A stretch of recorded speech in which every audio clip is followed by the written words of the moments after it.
Welcome to On the Internet with Jason, a podcast where we explore the latest headlines, news, and interesting topics we find on the Internet. Here's your host, Jason Harris.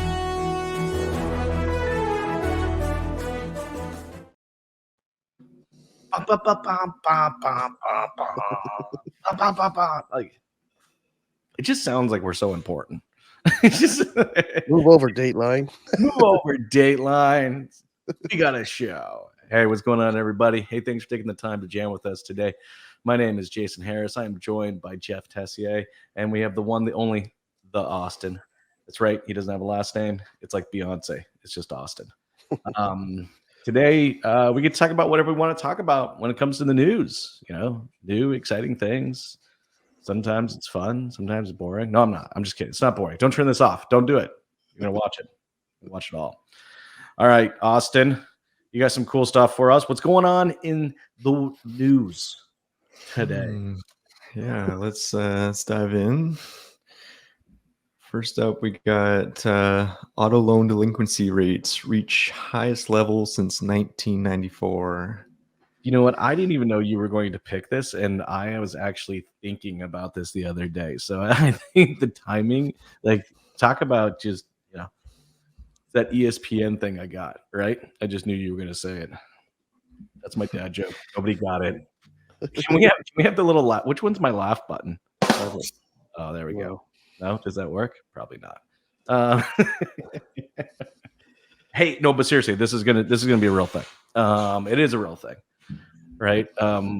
Think of COVID as kind of being that pebble that got dropped into the water, and then there's that ripple effect that kind of goes through the entire pond, right? I got to be honest with you. This actually took longer than I thought it was going to. I thought we would feel it closer, you know, within the first kind of 24 months. But it's crazy to think that here pretty soon we're going to be 4 years, you know, since COVID. That's kind of nuts. But you know, so we're feeling it, we're seeing it. You know, I mean, I think one of the biggest things is just the cost of homes right now. You know, if you the average mortgage for a home, like let's say you bought a $300,000 home, but right, you know, before COVID, you know, your mortgage was about $1,500, $1,600 something. Give you ballpark it somewhere around there.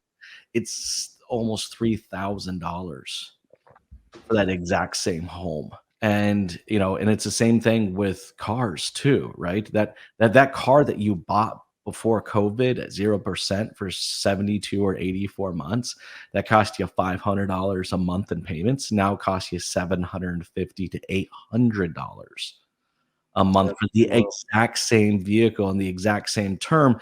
But now you're paying, you know, 6.99% or 9.99. God, I literally saw an advertisement the other day where they actually not advertised 9.99%. You know, I mean, think about this. So interest alone on an 84-month term on something like that, you're going to pay $20,000 just in interest on a car. So, you know, you're paying $800 a month now for a car that cost you $500, and, you know, almost $30,000, $20,000 to $30,000 of that is interest. That's insane. It's nuts. Well, it's already bad enough that we had these 84-month terms and 96 months that were being pushed, right? So now you have no choice but to put people into those and possibly longer. Do you think we'll see the balloon payments come back? Remember those ones, Jay? Oh, crap. Yeah, no, 100%. Like, I actually already know balloons are happening. Really? Oh, yeah. I know lenders that are already doing balloons. Hey, for anybody out there watching, listening, if you maybe you're new to the industry, you don't know hey, I'll let you, Jeff. Jeff, explain what a balloon is to everybody. So somewhat like a lease, you know, where you have a residual amount that's calculated at the end. So you take a portion of the loan, let's say it's a $50,000 loan, and you're committed to paying 20 grand over 5 years. And unlike a lease, you have no choice but to refinance that remaining portion or pay it out in cash if you happen to have the remainder money. And that was something that really disrupted the industry back when it first was introduced. It seemed like a great idea. Unfortunately, a lot of customers were probably not maybe as informed or as Well, they educated were, to you know, understand. even if they were educated, do you really remember 5 years ago that you signed a loan like that? Yeah, and it was actually really, really bad. So it's just, what are you gonna do, right? I saw something on the news the other night here in Canada, and they're saying that 1 in 10 people are using like what do you call those food banks? Like that is crazy. You know, it doesn't surprise me. Yes. So, if people typically they don't default on their car payments or their house payments, right? That's usually the last things to go. Well, because 'cause they're necessities, right? Yeah, Like, and they need to you get to work. typically need your car to get to work, you need a home because you gotta have a roof over your head. Yeah, so it's going to be interesting to see how that transpires. But in order to continue to sell metal, it's going to be creative ways, like you said, at 9.9%. What can you really do?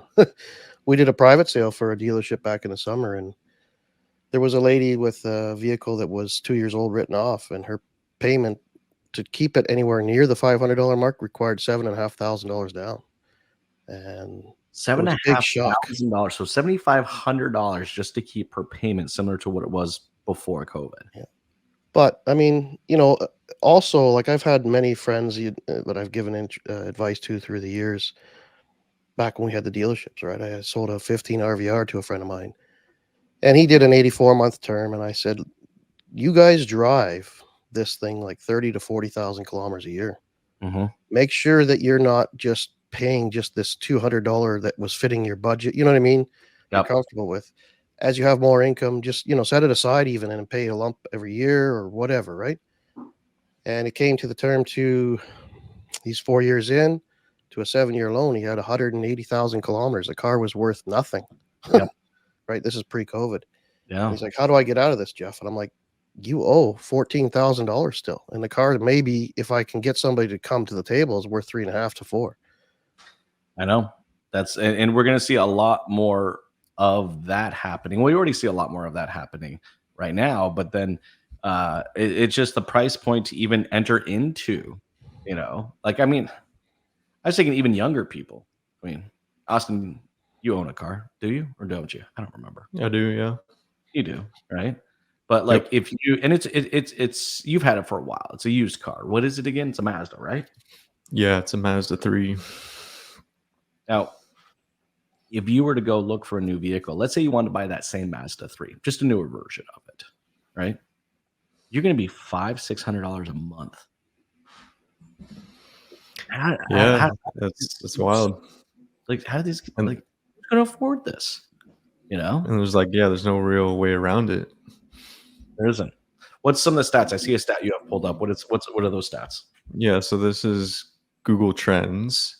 Okay. So basically like search volume, and this is for the term give back car. So it's clearly at all-time highs right now. And yeah, it's just a steady increase since the pandemic, but more recently it's really jumped up quite a bit. I actually do remember seeing this also during the recession. And it did take a couple years after the recession, and then we saw this exact same thing happen. It just wasn't. It didn't seem to stick as long. This seems to be way more prolonged than the recession, where it's like this is now we're going into the fourth year. It seemed like within the first 2 years of being out of the recession, things were already kind of getting back normal. 18 months to 24 months seemed to be what it was, at least for me. Who knows? Cross country could have been very different, right? But I mean, as an industry, Jeff, like, what do we do? Like, I don't know. I'm torn here. I got one side of me kind of, saying like, crap. The other side of me is, like, well, I still need to make a living. I still need to sell cars. I still need to service those, vehicles. I'm just kind of wondering, like, what does the proactive dealership do in this situation when they hear data like this, right? When they hear data like this, like, hey, this is happening, guys. This is a real thing. What does a proactive dealership do? What are your thoughts? And I'll give you mine. Well, I mean, you got to go after what your long term is personally. So focusing on your service department, making sure that that's longevity is there. Mhm, mhm. There's lots of even companies that do zero or near zero term financing for 90 days or something like that, and using that tool where it might need to be done. So for work that might need to be done on vehicles that customers can't afford, but they can find a plan to take care of it. I mean, we can't be their financial advisor as far as making sure they pay it off, because obviously those have negative impacts if you don't. But I mean, offering solutions to keep the business flowing, reaching out to your customers to make sure that they're coming back to service with you. That's, to me, where the focus really needs to be, is that service and parts business. On the sales side, working with your team to make sure that they're doing the best they can, explaining to customers what the impacts are and why they are the way they are, how you move metal in that. I mean, it's going to become tough, right? I really think it's going to be a slow period for a short little while, right? But you'll have an influx of used inventories coming in. Mm-hmm. That could help. No, I was Maybe thinking that too, right? options for customers really not just being order takers anymore, right? Really trying to drive down where the narrow is, right? Maybe they want the brand new truck or whatever it is, but they've got to go with a 4 to 5-year-old vehicle, right? And just have to learn how to accept that. It's going to take a lot of coaching and discussions, because I think we've lost that search for the right vehicle. It's more just taking orders, right? So No, you're right. Yeah, you're 100% right. I mean, I think what the proactive dealer does when they hear data like this is they do start training their staff on how to handle these types of conversations. And the type of conversation that we're talking about here is very different than probably the conversations we've been teaching the industry for such a long time. Is we're actually talking about a downgrading conversation. All right, so like if you're driving that fully loaded Hyundai Santa Fe, do you need that fully loaded Hyundai Santa Fe? Can you get by over the next couple years with an entry level Elantra? And can you start being proactive in downsizing some of your stuff? I've heard my friends start having these conversations more so around their homes. But I think once they start having the conversations about that with their homes, then immediately the next conversation is downsizing in their vehicles. It's like, yes, I have a family of 5, but do I need a Yukon XL?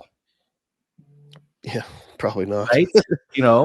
Like It's nice to have, but well, I mean, but you know what I mean, though, right? Like, do I need to have, so it's like, can I still get what I need to get done in a Mazda CX-5?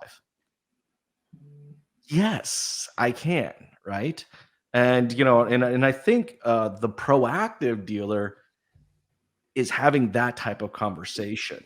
It's not a matter of, it's getting in preparation. I mean, if it was me, right? yeah, I'd be going through my database right now and, probably looking for everybody that has over an $800 payment, right?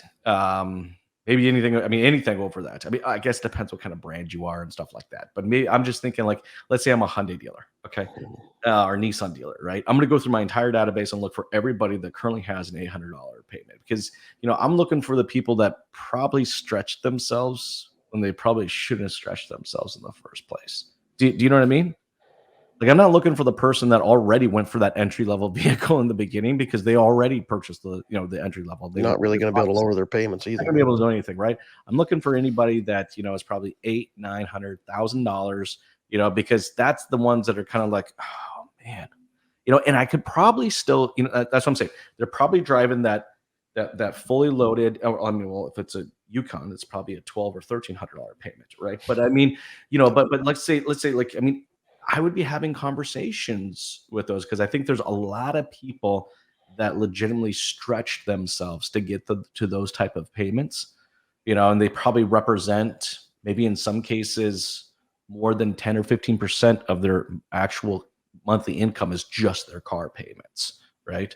Actually, not a financial advisor, so I don't even know what the appropriate number should be. But I probably shouldn't exceed 20%. I don't know. I'm just gonna guess, right? I'm gonna guess. But that's, if I was a proactive dealer, that's what I'd be thinking. That would be going through my head right now. It's like, can I run a downgrade event? Can I print this list can I reach out to, everybody that's got these larger payments? And, maybe, think about that for a second. Let me just put myself in the customer's shoes on the other end of that phone call, right? Hey, it's Jason from ABC Motors. Just wanted to call and just, check in with you and make sure yourself and your family and job situation is good. I know everyone right now is feeling a little bit of financial crunch. If there's anything that we can do to help, we'd love to have a conversation with you. Holy crap. That's a very different type of conversation I've ever had a dealership call me on. Do you know what I mean? Like it's like, because that's what it is. It's a conversation.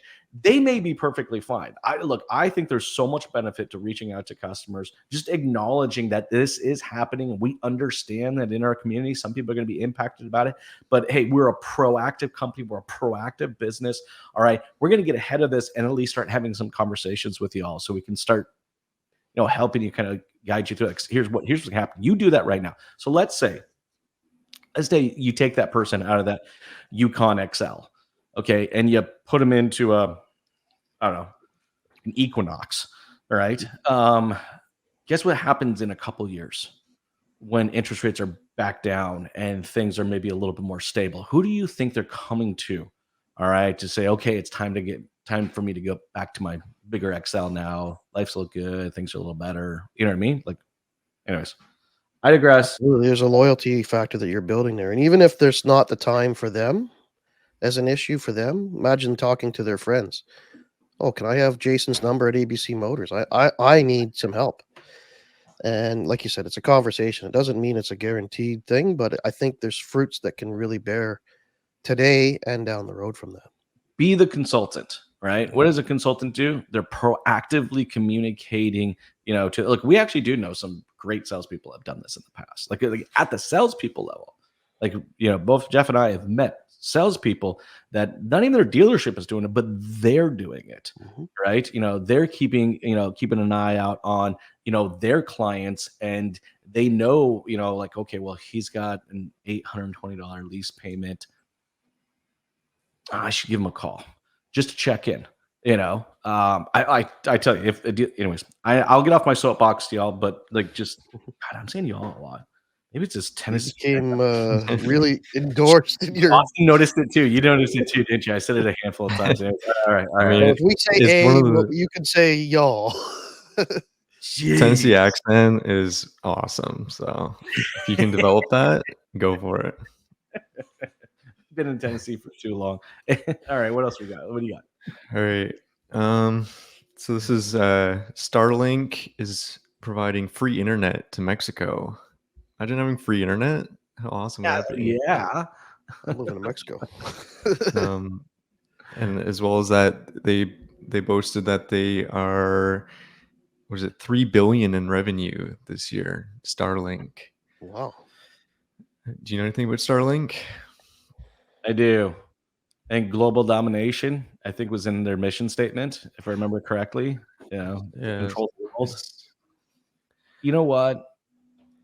I don't know. I got mixed feelings on this.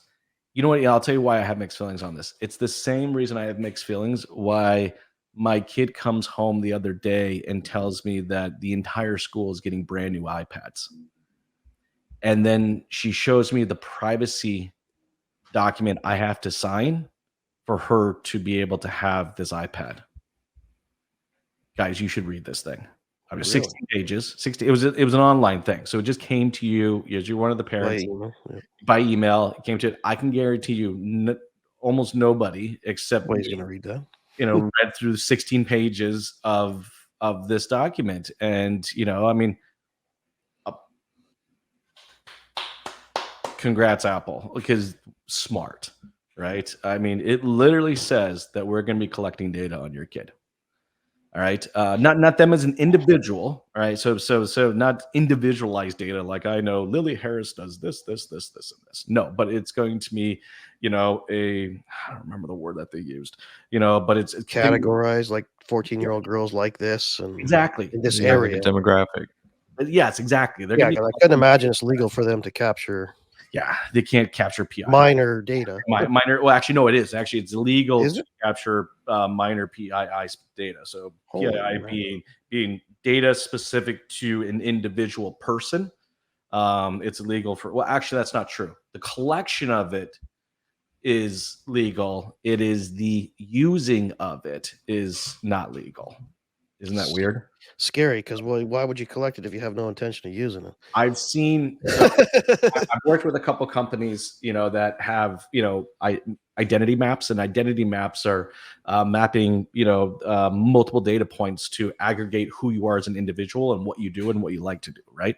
And there are preteen data sets in those identity maps, but legally they can't use them, but they do collect them. So, Not at the all time. right, going back. So, Austin, tell me what specifically caught your eye on this article. I guess just the fact that it's free, and like I know Starlink is so impressive because you can get it anywhere. It's not like you have to be near a router or any sort of internet access. So the idea of those two, free internet and everywhere, is pretty cool. Austin, this is probably one of the few times I'm going to poke fun at your generation. I sound old. You're old when you're like, well, let me tell you something. You know what I mean? But I will say, look, I think, Jeff, you and I, and you correct me wrong if I'm Jeff, but our generation understood that there's no free lunch. Yeah, like who's There's paying no- for the equipment? Is there like what's the catch? there's nothing free. It doesn't exist ever, right? Like there's just no free lunch. And I'm not trying to. God, I sound old. I should shut my mouth. It's like, but I do see it. So even with my nephew, right, and he's 26. All right, and I see it just, forever, and as long as he can remember, he's the one that will literally connect to every free Wi-Fi publicly in every building, in every place of all time, right? In Austin, I know because I've seen you do it too. You're the same, right? You go to the airport, you connect to the free Wi-Fi. You go to the mall, you connect to the free. Correct me if I'm wrong. Am I wrong? That's correct. And I'm also in the camp of I don't care if someone collects my data. Like I know that's a That's lot what of I find people interesting. really care about that, and I'm like, I go for know. it. I find that interesting, and so look, you see an article like this, and you can see why it rubs me the wrong way, because I'm like, do these people know what they're giving up, and and how that's going to impact them in the future, data. What's that statement from Spider-Man? What's that? What's the one I'm looking for? Austin, come on, help me out here. With great power comes great Great responsibility. responsibility. Yeah. Is that it? Okay, I'm totally trying to get my internal Marvel geek Alan right now, but but that's what data is, right? The funny thing is, the data is there over, and how we can use the data is very, very primitive yet, right? It's how that data is going to be used in the future. All right. And all of the maps that they're building to understand you as an individual, to the I don't know. Look, there's going to be a moment in time where it's like the data collected on you will tell you what car you should buy and what house you should own and what school you should attend. Do you know what I mean? See, like that's the model. They're collecting data on you at such an early. Anyways, I think there's amazing things we can do with that data. So let me tell you why I'm not fearful of data, and how it's being used, and the way I actually appreciate it. Okay, and I actually appreciate it from an advertising perspective, because I hate seeing ads that has no relevance to me as an individual whatsoever. No.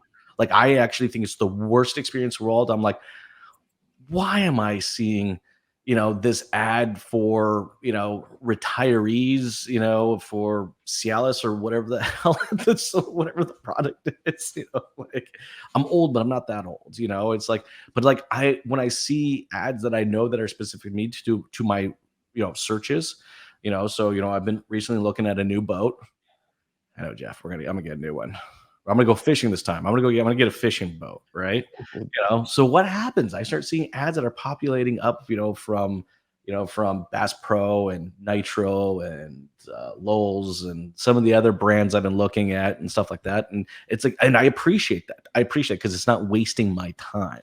They're presenting stuff that's unique to me. And anyways, I'll get off this topic because I know you got another one you want to go over before we finish up today. But I see stuff like that. All right, I see these monster social benefits, to giving, free access in a mass way, to people have now connected. But then I also, similar to my kid now getting an iPad in her school, what do we give up? And if you're okay with that return, like Austin, you said, you're okay with it. You're okay. You give me that for free. I'll give you, my entire life's data. That's fine. Anyways, I agree with you guess- though that it's got to be used correctly, right? Like, remember last year at the trailer, Jay, we did those tomahawk steaks, right? And we were at the barbecue store and we bought the meter stick. Yes. Do you know how many emails I get from that company? Do you? You got a lot? As if I'm going to buy one every day. It's got to and I know I can unsubscribe or whatever. All I had to sign in to get the app to work or whatever, right? But it was hitting me the other day because this month alone, there's been 15 emails about why I should buy a 2-pack, a 4-pack, a 5-pack, a 10, whatever it is they're offering, I know. Boxing Day sales. And I'm like, guys, how many of these things do you think a person is going to use or buy? Well, the funny thing is the disconnect is actually the fact It's that unreal. here in the US it's Thanksgiving. In Canada, it's not. All right. Yeah. So really what they're doing is they see an upsell during this time of year because you need one for your turkey. Right. Like, it's funny. I was actually talking because I'm going to Oregon, and I was talking, to my sister, and it's like, she's like, I'm going to bring mine because she wants to do a lamb and a turkey at the same time. And I'm like, well, we're going to need two. Yeah. Because they're going to be very different temperatures, very different heats. Anyways, but no, I'm with you. See, there's a disconnect. That's the You're problem not- with today is you're just getting hit all the time. If you looked at a site, you're getting nonstop. Could have been an accidental click. Well, and that gets to the point where it's like, okay, well, now it's almost like you get angry at the company because there's better data out there. Why are you hitting me up for Thanksgiving offers when I live in Canada? Correct. Do you know what I mean? Like, it's like, the data. All right, I'm from Canada. Why are you hitting me with this? My Thanksgiving was last month. Like that. See, that's when marketing departments are just not willing to use the data the way it can be used, because data can be used in a great way when it comes to the sense of marketing, because it can actually enhance. Like, let me go back one second. The best marketing strategy you can ever possibly run is the one where the customer feels known as an individual, right? So they feel known, and so the fact that company is sending you offers for American Thanksgiving and you live in Canada makes no sense, right? Now, if they sent you offers for Canadian Thanksgiving because they know you're Canada, okay, that's a little closer, not very close, but a little closer, right? Now, when they take it one step farther, because we use that meter app when we're cooking all different kinds of foods, maybe they actually would send you a set of recipes based on the last 4 or 5 types of meats that you cooked. Or try to predict what you might do next or whatever. Exactly. Right. So, That would make a lot more sense. I mean, they must know how many times I've used it, right? They know how many times you used it. They know you used it for tomahawks. They know you used it for a pork loin. They know you used it. Maybe they know you used it for a pork loin 7 times. Right. And they're saying, hey, Jeff, based on, the meals that you enjoy cooking, here's a recipe for the best pork loin you're ever going to have in your life. Yeah.